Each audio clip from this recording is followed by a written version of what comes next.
Calcium, very good. So we're going to put a Ca next to that. Everybody see that? All right, Koenig? The elements on the left are reducing their ions and the elements on the right are gaining. You're close. It really has to do with one word. If you can figure out the correct one word, you'll understand this chart. What is the word start?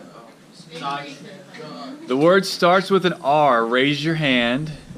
Radius. No. Reduce, close, but no. Radius. No. Look at the definition of ionization and see if you can figure it out. No. Remove. Ionization energy has to do with removing an electron. Now, let me ask you a question. Do nonmetals want to have electrons removed? No. They want to gain them. So obviously it's going to increase energy. It's going to take more energy to get one away from a nonmetal. They don't want remove. Nonmetals don't want anything removed. They want to gain. That's like not going to work.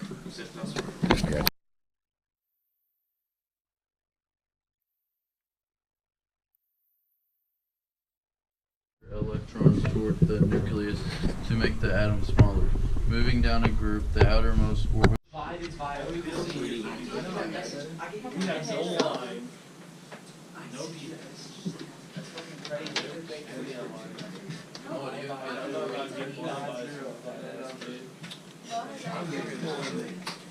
Is that right? Yep. All right. Good job. How many points? Now do the second row.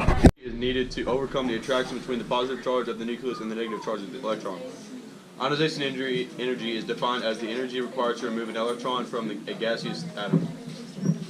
For example, 8.64 times 10 to the negative 16th J is required to remove an electron from a gaseous lithium atom. The energy required to remove the first electron from the How formation of an ion affects the size of an atom. The period remains the same.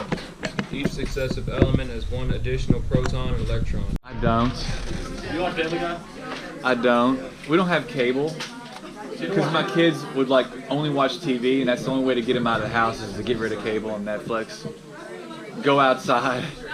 So you don't have any TV at all? We have rabbit ears. You good? No, I don't know. Have you seen Sausage Party? Oh my god. No. I fell asleep in it. Don't watch it. I didn't think it's very good. I fell asleep. That's kind of stupid.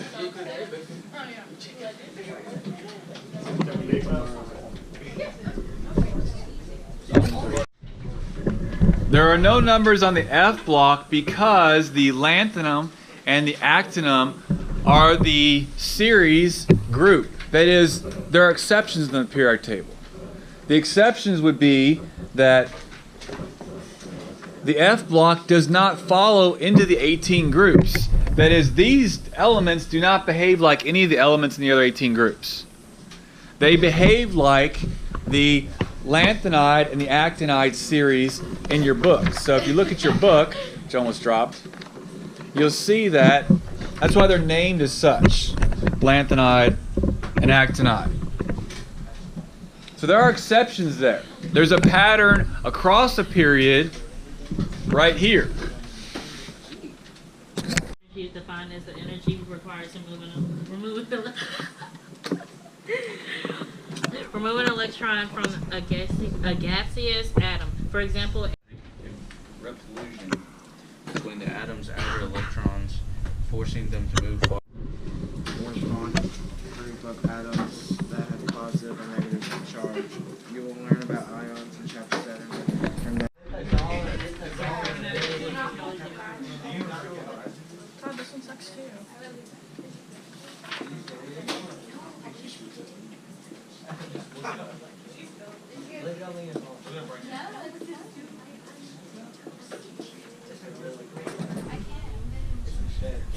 are you serious?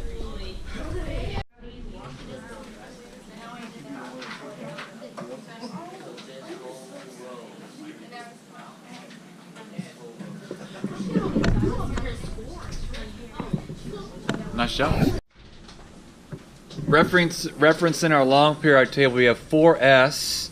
Then it goes to 3d, back to 4p.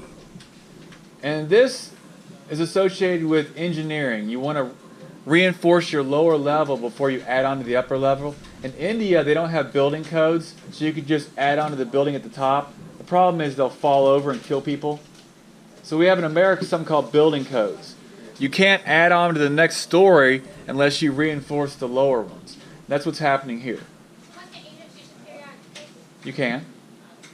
So here's the 4s1, first group, S1, and that's where we see potassium. And you can see Sierra has that correct. So good.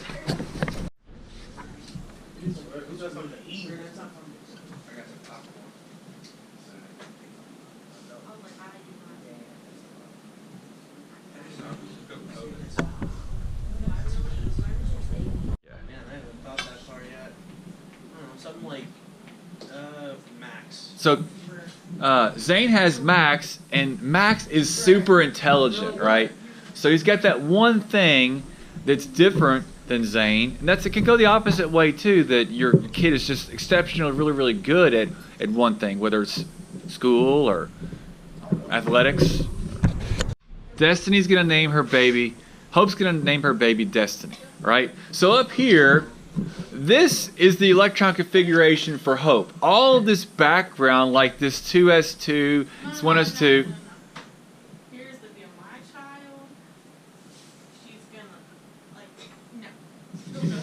no. All those teachers, I'm not gonna be like my mom. No. But those, because you know how, teachers are always right. No. What are we going on about? I'm looking at teachers. Okay, all right, Hope. It's okay, we're recording.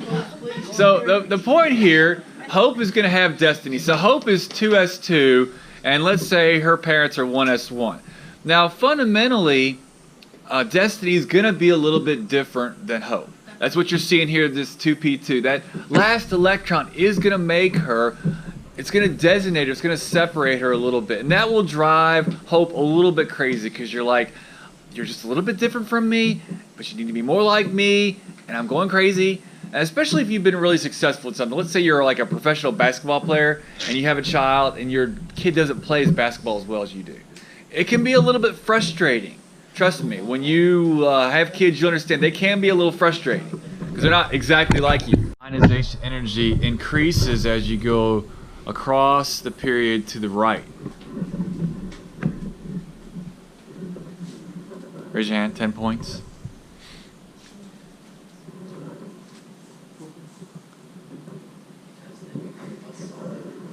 Close, no. The energy is needed to overcome the attraction between the positive charge of the nucleus and the negative charge of the You should notice that when a metal loses an electron, it's gray as an element, and it's red as an ion, a cation, so it gets smaller. Now, the best way to remember this would be the nonmetals, because they get bigger. So you have fluorine and fluoride. So if you remember one, right, you'll get the other one. And I just remember, because women are like nonmetals, men are like metals. Men are supposed to be providers. I was taught that growing up, and it helped me, maintain my relationship with my wife, because a lot of my friends, not a lot of my friends, but several of my friends didn't kind of fully understand that, and they had a separation. So the number one cause of divorce tends to be finances. So you want to keep that in mind. The finances do play an important role in our life. So understanding that metals are providers. That's what they do. They provide electrons. So when they provide that to the nonmetal over here, you see how it grows. And in our world, that's called making a baby. So it's just an analogy there that helps me remember. I don't have to spend a lot of time every year, I guess you'd say, relearning this, just on some analogies that help me to remember. It doesn't stress me out when I'm taking a test, too. How do ions form? Oh, how do? Yeah. Whenever different elements take in more When electrons? whenever an atom can gain or lose one or more electrons because electrons are negatively charged. When they're trying to get like acquire a net charge, thus an ion is, I don't know. Okay, very good. So Garrett is basically pointing out to us that if you have an element, most elements do not exist in nature. They exist as either compounds or ions. In the ocean, they're ions. It is dissolved in water, so they're floating around as ions. Now, in the soil, Sophia, you would see like compounds like iron oxide. Over in Africa, you see a lot of iron oxide.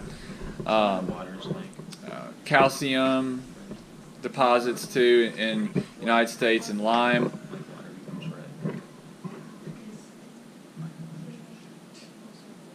Yeah, iron oxide. So once you heat the element, you can form it into its zero charge state. So if you have a compound and you heat it, you can form an element. And that's when you start playing around in the lab and start predicting things, because you want to make things synthetically. That's how you sell substance and make money and have new cars, new products, things like that. Make sense? So you have to form the elements first. Now, once you form them, that's when you start looking at the importance of predicting what the electrons are going to do, because you have to store things properly. You don't want your lab or your business to explode. These things do happen because people weren't paying attention to what they were doing, like in Chernobyl, guy fell asleep. Oh yeah. And then he woke up and everybody wanted electricity, so he pulled the controller rods out. There was no safety mechanism in place and it blew the whole thing up. Oh, he had a Homer Simpson day. So those things do happen. I mean, bad things happen often. Like there was a kid, did you hear over the weekend about that kid who got shot? And then dad was driving to the hospital and had an accident. So, yeah. You really have to pay attention to what the elements are doing. Now, when an element loses an electron, raise your hand. When an element loses an electron, what charge is formed? Positive. Raise your hand. Positive. Positive. When an element gains an electron, what charge is formed? Eliza? Negative. Very good. So that's what we're doing. We're talking about if an element is neutral, it has equal number of positive and negative, right? So if you lose a negative, you have a positive left behind. So if you have an element positive, negative, and it gains a negative, you have two negatives and one positive. So that's how it works with the electrons. So ions are formed. We have names for them. So what do you think is the name of a positively charged ion? Starts with a C. Raise your hand. If you're a UK fan, you probably like these. What? Cations. Very good. Raise your hand. All right. If you're a UK fan, you like the cations. If the cations have a positive charge, what do you think the negative ones are going to call? If you are against something, you usually are anti, so you're going to be called an anti-cation. Be called an anion. So if you're against something, you're negative. That's how I usually remember. If you're anti, a lot of people are anti, like taxes. Libertarians, don't tax us. Picometer there, 37. Where it says radius, so you're just going to write 37 there. And once again, you're trying to see the trend in atomic radii. Wait, the number there is the radius of it? Yes, it's in picometers. Okay. It says right there. I see. And then they're giving you a relative size, probably based on hydrogen. Yeah. The first important concept is understanding that the last electron defines the behavior of the element.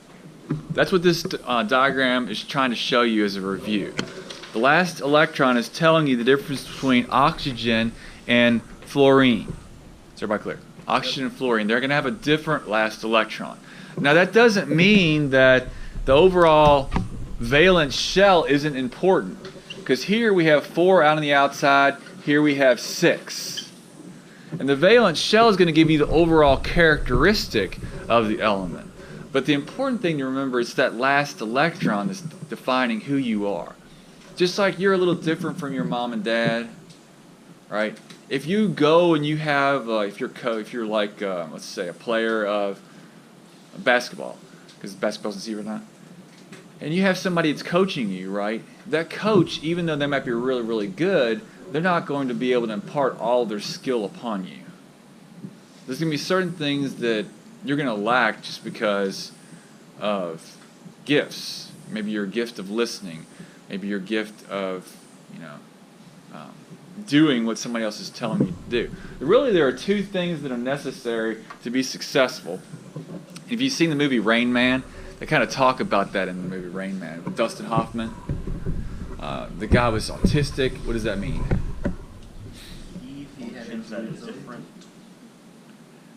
But he was super smart. So you have to have the ability to remember really well. But what did he lack? Socials. Yeah, he lacked people skills.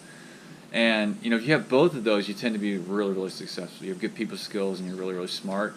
So those are kind of like gifts. And it's true with basketball as well. I mean, if you don't have good people skills, you might not want to be around somebody when you're dribbling close to them. They might interfere with you well. So those are people skills. Knowing how to manipulate people in a way is a people skill. And his brother in the movie, you've seen the movie Dustin Hoffman, Rain Man? Well, his brother kind of manipulates him. He's a manipulator. And uses his uses his intelligence. Periodic table like about 2 weeks ago. And if you notice, the D block is the one group in the center, right? So would it be aluminum? So you have 3, and it says 3D1. So 3D1 is going to be scandium, right? SC. So you put SC there. Where is it? That's Wait, what? No, if you look at your long periodic table, you can see that it's actually in the 3rd block. See the 3 right there? Yeah. 3rd block. Now you can use this model here to determine the configurations that we talked about earlier. It follows the same pattern. You should have this in your notes. Yeah, I did make you color that. Now the last thing I'm going to talk to you about, just as a review on this, you'll notice that the F block, there are no numbers above that Y. See the F block, there's no number above it. You can see that the D block has 1 to 18. See that, Sophia? All the way across 1 to 18. There's no numbers across the F block. Does everybody see that? Why are there no numbers across the F block? Why are there no numbers across the F block? Now we read last week about the actinide and the lanthanide series. Those two elements, that is 57 and 89 in the book, 57, 89, those are the group behavior types. That is, there's an exception to the periodic table. Most of the groups go vertical, that's up and down, right? That's what Mendel observed. The pattern was up and down. That is down a group, right? But there's an exception, that would be the F block, where the pattern goes across the period. So for the F, all of the elements are behaving like lanthanum, all the way across the F block. So you can write, that's why you don't see any numbers across there. Does that make sense? There's no pattern going down the F block. It's across. Everybody note that. The pattern is across the F block. That's why the long periodic table really helps you understand the periodic table. Most people who don't have this pointed out think that the F block is a part of the D group, but it's not. It's really not a part of the 18 group, because there's no number on top of it. Any question on that? So I wanted to review that because that's a little complicated because you have an exception there. The F block is the exception. The periodic table. Everybody see the 4th period on the periodic table? Where it says period 4, it says period right there. We're just counting down to 4. 4s1, would that be potassium then? Right, it would be 4s1 is potassium. So you're going to take your pen or pencil and you're going to write K right where it says 4s1. Does everybody see that? And then would 4s2 be calcium? And 4s2 would be calcium. Now let's look at the 3D1. What's 3D1 going to be? Sodium. No. 3D1.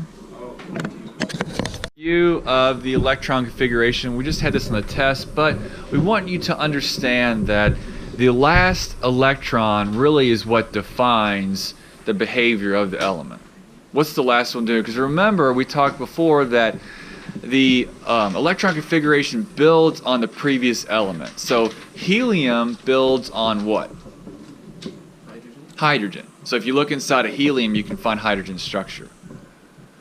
That's the whole point. It's like genealogy, and you can trace your past back and see where you came from. It's the same thing here with the elements. So if you look at 4s1, that's why they only have 4s1 here. They're kind of trying to show you can determine what the element is by just defining 4s